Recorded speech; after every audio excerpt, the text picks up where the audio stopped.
Doa selesai. Oke. Terima kasih Rizky. Semoga doa kita diijabah oleh Allah SWT dan diberi kelancaran dan kemudahan dalam pembelajaran kita selama 40 menit ke depan. Oke anak-anak, saya share konten dulu ya. Terima kasih untuk anak-anakku yang sudah mengerjakan tugas statistik ya. Alhamdulillah 8C tinggal sedikit anaknya.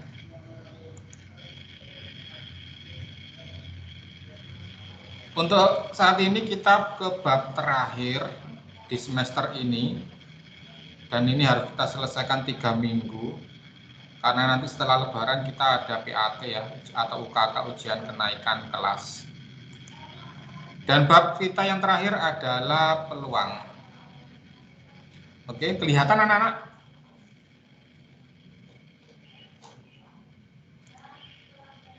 Kelihatan, Pak. Kelihatan, terima kasih. Bentar.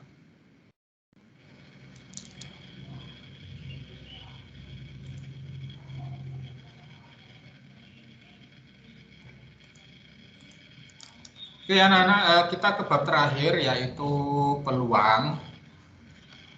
Sama seperti statistik ya, bab ini sangat bermanfaat sekali dalam kehidupan kita sehari-hari, yang nanti yang akan saya sampaikan sehingga kamu akan paham, oh ternyata banyak sekali manfaat dari peluang. Meskipun yang saya sampaikan nanti adalah yang masih sederhana, tapi ketika ilmu ini dikembangkan dan sekarang sudah banyak yang mengembangkan, maka manfaatnya akan sangat terasa sekali. Tujuan pembelajaran kita selama 3 minggu ini adalah yang pertama untuk bab peluang, yaitu melakukan suatu percobaan untuk menemukan peluang empirik. Tujuan pertama ini yang akan saya sampaikan yang untuk hari ini, yaitu kita nanti akan melakukan suatu percobaan untuk menentukan peluang empirik sebuah kejadian. Tujuan yang kedua yaitu menentukan titik sampel dan ruang sampel suatu kejadian, ini bisa minggu depan nanti. Yang ketiga yaitu menentukan peluang teoretik suatu kejadian. Yang terakhir yaitu menentukan frekuensi harapan dari suatu kejadian. Kita ke yang pertama dulu. Saya akan menyampaikan sedikit motivasi bahwa memang materi ini sudah bermanfaat untuk kita dalam kehidupan sehari-hari. Nah, ini salah satu screenshot dari aplikasi yang ada di komputer atau di HP kalian juga ada kan, di mana kalian bisa melihat cuaca untuk hari ini, besok, 1 minggu lagi, 2 bulan lagi, atau mungkin tahun depan, itu kita sudah bisa melihat perakiraan cuaca, ya gitu kan ya. Perakiraan cuaca ini tidak semerta-merta muncul seperti ini anak-anak. Jadi perakiraan cuaca ini adalah hasil dari materi saat ini, yaitu peluang. Jadi ketika peluang ini dikembangkan, muncul seperti ini, bisa menghasilkan aplikasi seperti ini. Bisa kita gunakan untuk prediksi cuaca seperti ini, anginnya bagaimana, kelembapannya bagaimana, jam berapa nanti hujan atau mungkin. Nah, meskipun ini prediksi, tidak serta-merta 100% benar kan gitu. Tapi kan biasanya mendekati, karena ini tidak serta-merta juga akan muncul seperti ini. Ini ada ilmunya. Ya, ilmu yang digunakan apa ya? Peluang. Dasarnya apa? Biasanya dari kejadian tahun-tahun sebelumnya, sehingga bisa disimpulkan seperti ini. Itu ada apa ya? Ada ilmunya. Atau kalau kamu lihat dulu di zaman pemilu ya, kita belum menghitung 100%, tapi di TV itu sudah ada prediksinya siapa yang menang gitu. Nah, itu juga sama, itu perpaduan malah dari ilmu statistika dan peluang, sehingga bisa memprediksi siapa yang menang, siapa yang kalah, menangnya berapa persentase. Nah, itu juga ada ilmunya, tidak serta-merta mungkin langsung ini yang menang sekian persen, tidak seperti itu. Itu kan mbak dukun kalau yang nggak ada ilmunya ya. Nah, kalau secara matematis, secara ilmu sains itu ada ilmunya untuk bisa memprediksi siapa yang menang, untuk bisa memprediksi nanti sore itu hujan atau tidak, itu ada ilmunya. Apa ilmunya? Yaitu bisa statistik dan peluang. Datanya yang mana ya? Datanya tahun-tahun yang lalu, data-data tahun yang lalu,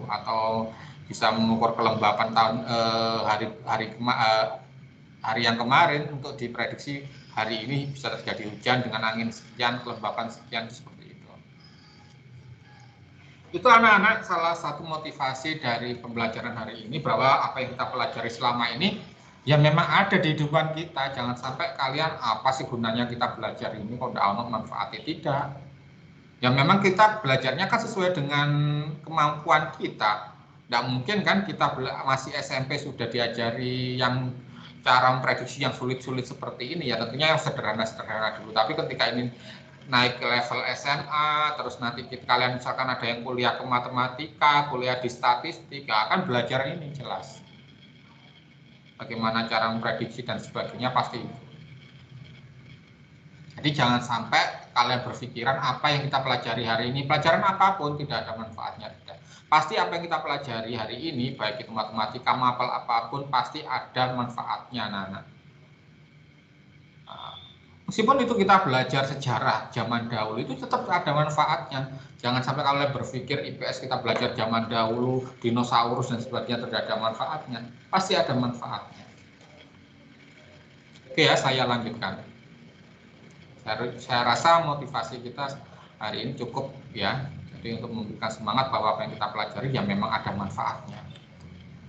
Oke, di kehidupan kita sehari-hari, kalau ada kejadian itu kan kita bisa bilang, oh ini pasti terjadi, oh ini tidak mungkin terjadi, oh ini bisa jadi atau tidak ya, yang membuat kita bingung kadang-kadang gitu.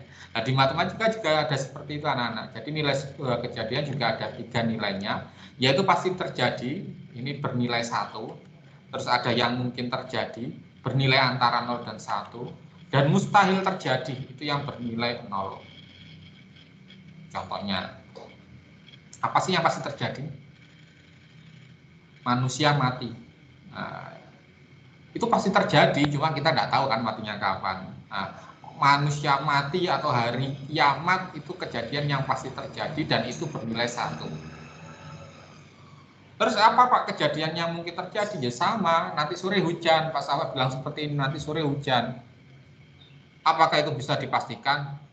Nanti sore hujan. Apakah itu bisa dipastikan nanti sore tidak hujan? Kan tidak bisa. Sama seperti ilmu perakiraan cuaca di HP, nanti sore hujan dengan intensitas sekian. Nah, itu juga prediksi.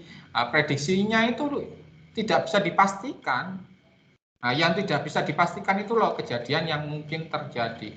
Cuma karena kita sudah punya ilmu, lah kemungkinan ini nilainya mendekati pasti terjadi atau tidak terjadi, itu ada nilainya memang. Jadi itu sudah kewenangan ilmuwan atau peneliti atau ya sudah apa ya pakar-pakar yang sudah yang ada di BMKG di sana yang bisa memprediksi nanti ini sore itu hujan mendekati yang mana yang pasti terjadi hujan atau yang tidak hujan, itu ada, itu sudah ada ilmunya. Tapi tetap mereka tidak bisa memastikan bahwa nanti sore itu hujan atau tidak. Karena yang menentukan hujan kan Allah ya. Jadi kalau ada manusia yang bilang nanti itu sore hujan, itu adalah kejadian yang mungkin tidak terjadi. Karena mungkin itu kan nilainya 0 dan 1 lah. 0 dan 1-nya itu yang koma-koma 0, berapa, atau kalau pecahan itu penyebut pembilangnya yang paling atas itu lebih kecil daripada yang bawah.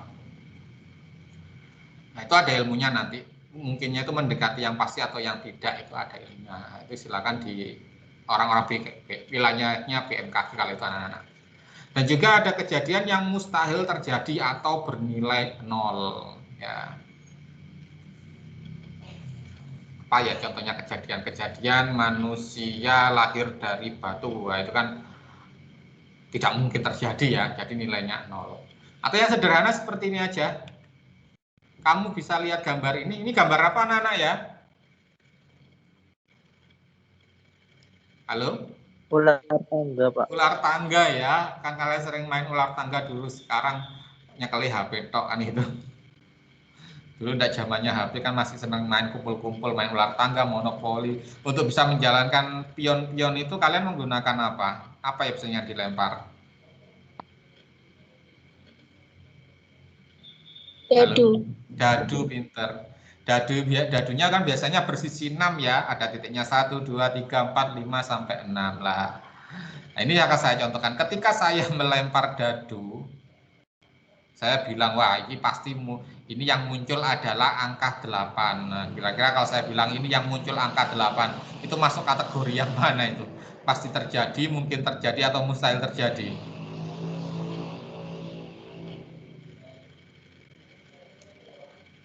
Mustahil. Nah, mustahil.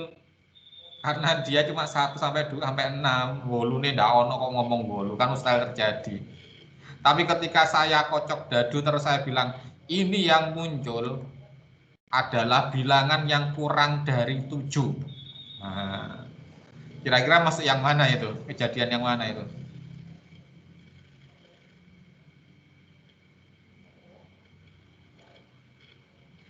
Gimana? Halo? Saya bilangnya seperti itu. Ini yang muncul nanti adalah bilangan yang kurang dari 7. Nah, ini masuk kejadian yang mana itu?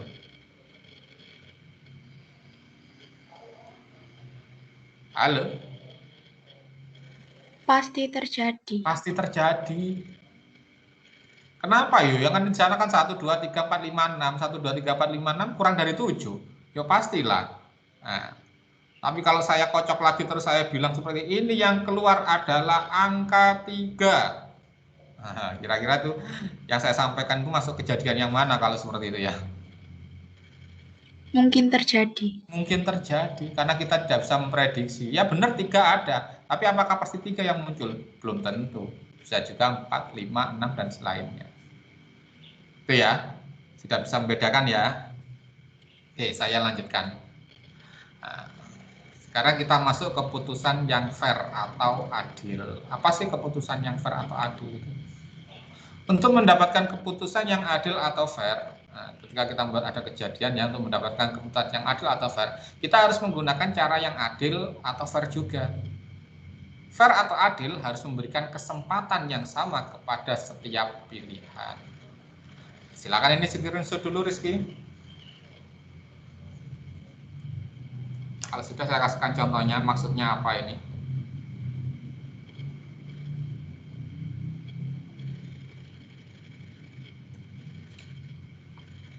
Sudah Rizky? Sudah, Pak. Ceritanya seperti ini ada anak yang bermain ayunan, ceritanya seperti ini. Jini dan Jenny akan menaiki ayunan, tapi setelah berdiskusi mereka sepakat untuk menaiki ayunan secara bergantian. Karena memang tidak bisa kalau berdua, jadi harus bergantian satu persatu. Untuk menentukan siapa yang akan terlebih dahulu, ada beberapa pilihan yang akan mereka gunakan. Antara lain, jadi untuk menentukan siapa yang main terlebih dahulu, ini ada beberapa cara yang disampaikan. Cara pertama seperti ini. Mereka akan melempar uang koin. Jika yang keluar angka, maka Jini akan menaiki terlebih dahulu.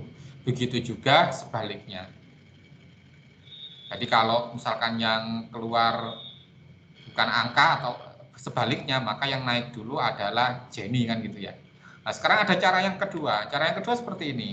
Jini akan melempar bola tenis, sedangkan Jenny akan melempar bola plastik seukuran bola tenis. Jadi ukurannya sama. Cuma kalau Jenny ini beneran bola tenis, kalau yang Jenny ini bolanya bola plastik, tapi ukurannya tenis. Secara bersama-sama mereka akan melempar bola tersebut ke atas. Bola siapa yang akan pertama kali sampai ke lantai, maka dia yang akan naik terlebih dahulu. Jadi mereka ada dua cara seperti ini untuk menentukan siapa yang mau naik dulu. Menurut kalian dari dua pilihan di atas, mana cara yang fair atau adil untuk digunakan? Nah, kira-kira menurut kalian ya yang ada di rumah masing-masing, itu cara yang mana? Cara yang pertama apa cara yang kedua? Yang pertama. Yang pertama.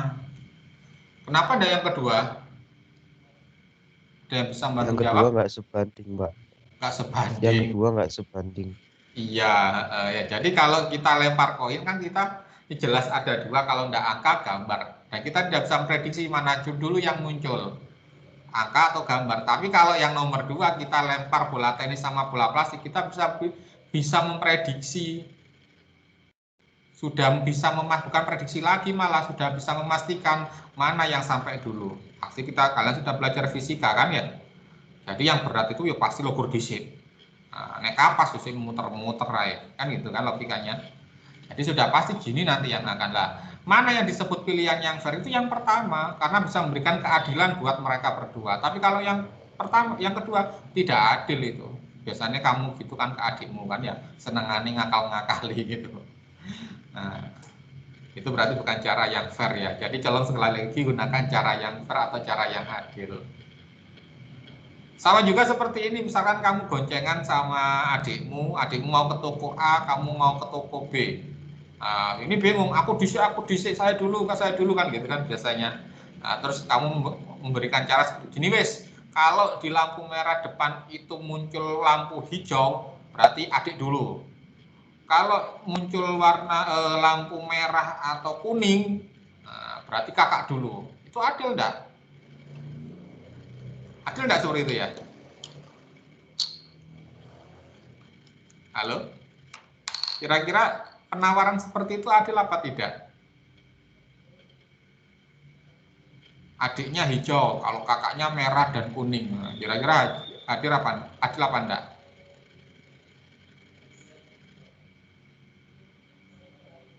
Halo? Gimana? Tidak ada yang bersuara? Tidak, Pak. Tidak. Maksudnya tidak bersuara atau tidak adil ini? Tidak adil. Tidak adil. Oke. Ini itu juga contoh yang tidak adil. Kenapa? Ya, yang ada dua pilihan, kenapa pembagiannya tidak adil? Ya, satunya cuma satu warna, satunya lagi dua warna. Nah, kecuali kalau sudah tahu angka menitannya sama ya, misalkan hijau itu menitannya sama aja dengan penjumlahan menitan merah dan kuning, kecuali kalau itu bisa juga disebut adil kan gitu. Tapi biasanya kan menitannya berbeda kan gitu kan.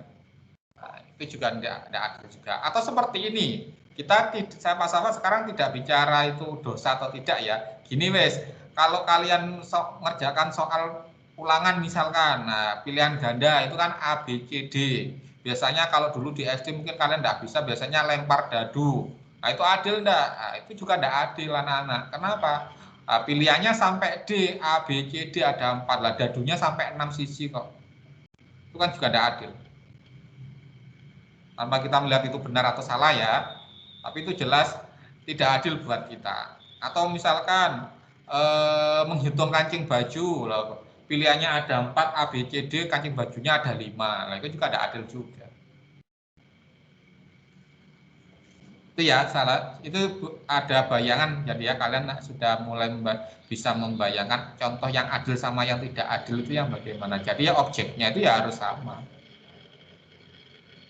identik istilahnya, untuk bisa memberikan kejadian itu adil atau fair ya, itu ya. Jadi itu anak-anak contoh jadi kejadian atau keputusan yang adil atau fair itu bagaimana, itu ya harus seperti itu. Atau kalau kamu bermain spinner di tempat bermain di mall itu kan ada itu kan. Nah, biasanya yang nilainya besar kan sedikit itu kan warnanya itu kan, daripada yang dapat apa yang nilainya kecil-kecil itu banyak ya. Tapi kalau yang nilainya 100 atau berapa itu kan sih cuma 1 atau enggak sampai 3 mungkin ya. Nah, itu kan juga sebenarnya kita sudah juga diakali ya, juga diakali, sudah gesek sampai banyak, enggak kena gitu kan ya, karena emang disetting seperti itu biar untung. Oke, saya lanjutkan anak-anak. Nah, kita masuk ke peluang empirik. Apa sih peluang empirik? Peluang empirik ini sebelum kalian memahami apa sih peluang empirik itu, kita akan melakukan sebuah percobaan. Jadi tolong disiapkan dulu perangkatnya, ya alat tulisnya, bukunya, uang koinnya, dadunya. Kalau yang tidak punya dadu, saya sudah kirim link aplikasi pengganti dadu ya di grup matematika itu, nanti bisa kalian buka. Terus nanti kalau sudah di spin itu ke angka berapa, nah itu kan nanti jangan di eliminate tapi di resume. Contohnya ini, saya tolong disiapkan dulu satu buah uang koin bisa 500 atau 1000, terus satu buah dadu bersisi 6. Kalau tidak punya dadu bisa pakai aplikasi yang sudah saya kirim di grup WhatsApp ya. Kemudian ikuti langkah-langkah berikut. Nah, soal yang pertama ini anak-anak, tolong kamu tulis tabel ini di bukumu sekarang. Saya tunggu.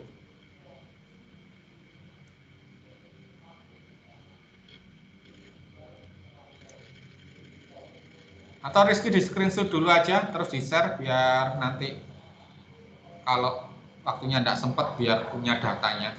Ini soal yang nomor 1 anak-anak ya. Sudah Rizky?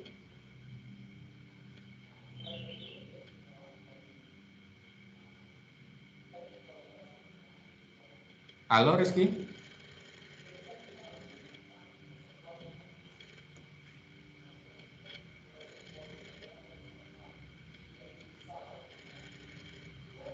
Atau mungkin Rizky kelempar, yang lain segera di screenshot ya ini ya. Sudah Pak Safa. Oke, terima kasih.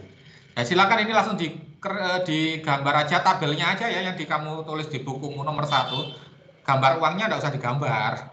Ya, cukup tabelnya saja yang kamu pindah di bukumu.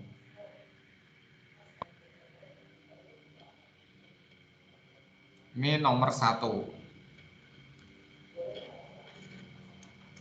Sambil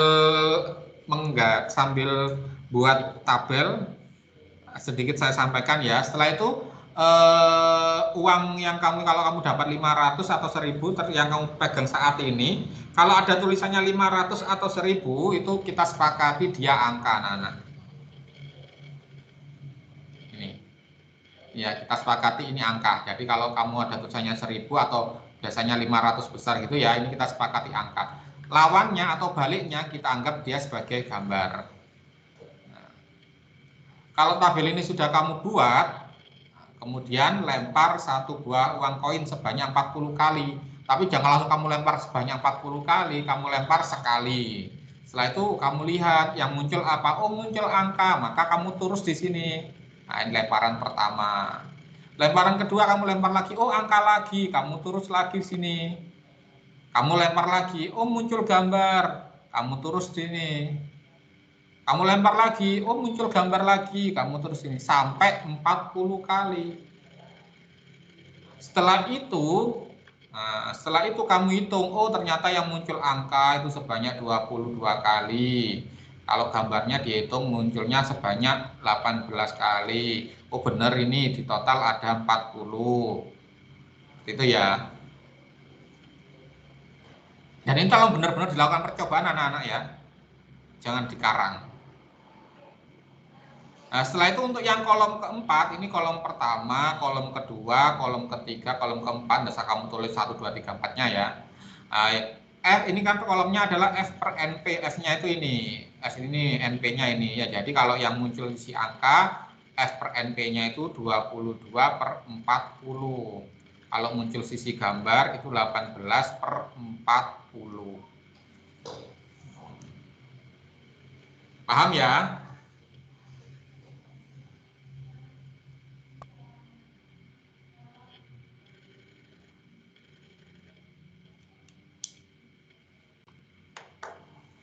Halo, sudah paham caranya? Perintahnya sudah paham ya? Paham Pak. Oke, terima kasih. Sudah digambar tabelnya?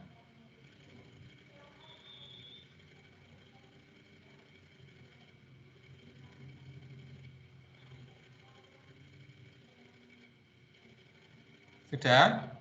Kalau sudah, lemparannya nanti aja, ngelemparnya nanti aja. Kita siapkan aja dulu itunya. Soal yang nomor 2 ini anak-anak, kamu gambar lagi di bukumu. Nah, tabelnya saja ya. Lemparnya nanti aja dulu. Sekarang nomor 2 tabelnya ini. Kamu gambar dulu tabelnya. Silakan, saya tunggu. Lemparnya nanti aja ya. Nomor 2 ini menggunakan dadu anak-anak. Kalau kalian tidak punya dadu, seperti yang Pak Safa tadi sampaikan, bisa menggunakan aplikasi yang sudah ada di grup WhatsApp matematika itu ya. Silakan kamu buka. Kalau ada spinner itu kamu spin aja, nanti kan muter itu kan. Nah, itu berhentinya di mana? Oh, ternyata berhentinya di angka 1 misalkan. Misalnya ya sama seperti tadi.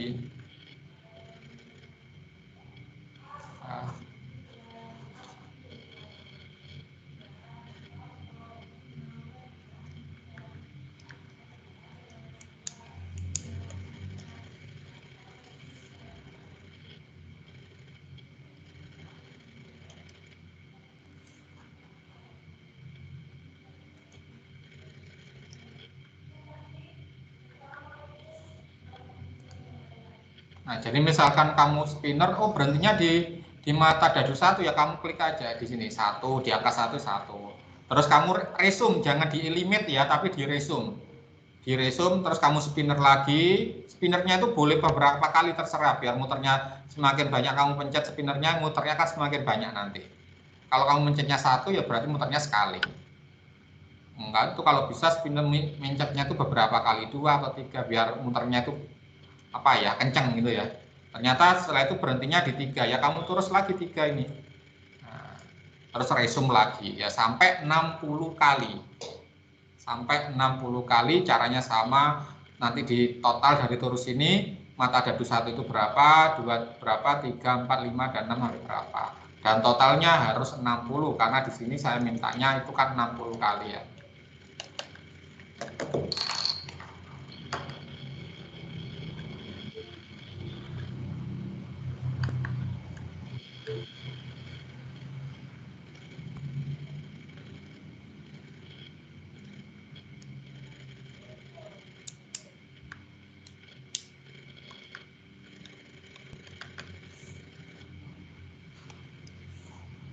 Jadi sebanyak 60 kali ini anak-anak. Oke, Rizky atau yang lain bisa di screenshot dulu ini untuk yang nomor 2.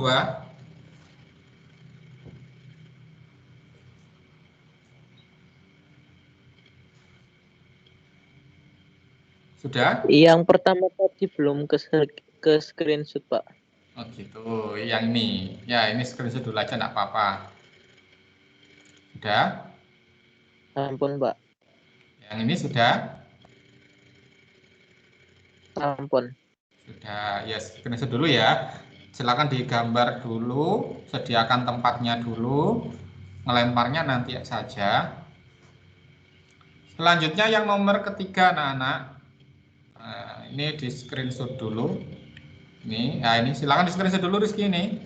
Sebelum saya jelaskan. Sudah?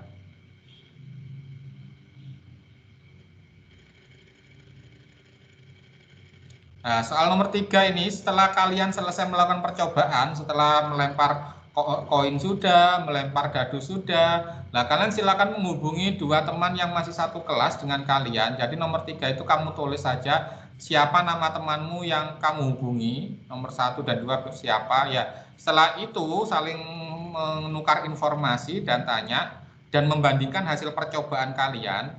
Menurut kalian, apakah hasil dari kolom keempat percobaan kalian, kolom keempat itu yang F per NP itu ya, menurut kalian apakah hasil dari kolom keempat percobaan kalian akan sama dengan kolom keempat hasil percobaan teman kalian? Nah, itu yang mau dibandingkan nanti anak-anak. Jadi silakan kamu bandingkan dengan teman yang sudah 2 orang yang sudah kamu hubungi, kira-kira kolom keempat itu punyamu dengan punya teman yang 2 itu sama atau tidak. Kalau sama, tolong dijelaskan alasannya apa, kamu teliti samanya kok kenapa. Kalau memang berbeda ya dijelaskan aja berbedanya, kok bisa berbeda kenapa. Tidak usah menggunakan kata-kata yang sulit-sulit, gunakan aja kalimat yang bisa, yang semampu kalian, menggunakan kalimat yang mudah kalian pahami aja, tidak apa-apa ya. Jadi baik hasilnya sama atau tidak, tolong diberi penjelasan seperti itu. Sudah di screenshot ini Rizky? Sudah, Pak. Sudah ya. Oke, silakan yang satu ini sudah digambar anak-anak selain Rizky. Sudah ya. Ini silakan digambar untuk yang nomor 2. Sambil saya absen.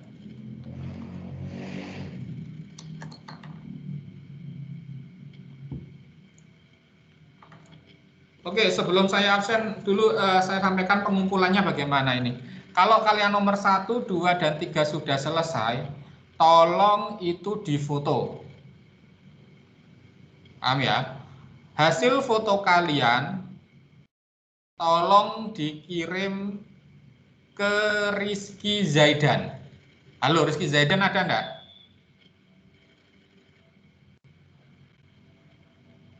Halo, Rizky Zaidan?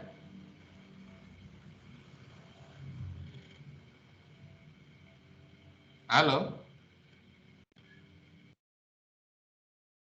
Zaidan ada? Halo, Pak. Ada, Pak. Jadi untuk 8C koordinator pengumpulan tugasnya adalah Rizky Zaidan. Jadi kalau anak-anak yang hadir hari ini sudah mengerjakan nomor 1 yang ini ya, juga sudah diisi percobaannya, pelemparannya. Yang nomor 2 ini, terus yang nomor 3 itu yang ini tadi sudah dikerjakan semua, sudah menghubungi temannya, sudah ditulis namanya siapa, sudah dijelaskan sama atau tidaknya. Tolong difoto terus dikirim ke Rizky Zaidan. Untuk Rizky Zaidan mengumpulkan ke Pak Safa adalah Rizky Zaidan. Dalam format apa terserah Rizky Zaidan. Bisa dijadikan satu di Word boleh, atau dikumpulkan jadi satu di mana itu di folder pakai WinRAR itu ya, biar jadi satu folder juga enggak apa-apa. Terserah Rizky Zaidan bisanya yang mana. Yang penting di sana di file pengumpulannya jelas ada nama, ada kelas dan nomor absennya. Pengumpulan tugasnya ini kalau emang hari ini sudah selesai silakan kalau emang saat ini sudah selesai ya langsung kumpulkan aja ke Rizky Zaidan. Kalau pokoknya Rizky Zaidan saya batasi mengumpulkan ke saya sampai jam 12:30. Jadi anak-anakku yang hadir hari ini siang, Pak. Iya, 12:30 siang. Karena kan coba cuma seperti itu aja kan percobaannya ya. Jadi saya batasi sampai jam 12:30 siang. Ketika ada yang tidak mengumpulkan sampai jam 12:30 siang kok belum ada yang mengumpulkan Rizky, tinggal saja Rizky. Tinggal saja yang ada itu langsung kumpulkan ke Pak Safa ya. Sudah ya, jadi yang tidak masuk hari ini ya sudah biarkan. Berarti memang tidak mendapat nilai keterampilan nantinya. Biar yang tidak hadir hari ini biar suruh japri Pak Safa aja pengganti tugasnya apa.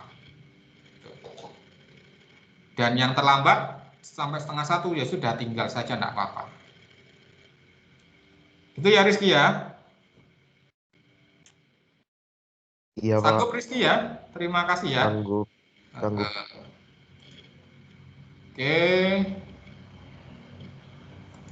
Bentar, saya absen dulu anak-anak. Sambil mengerjakan, sambil melempar dadu atau spinner, atau kalian sambil membuat tabel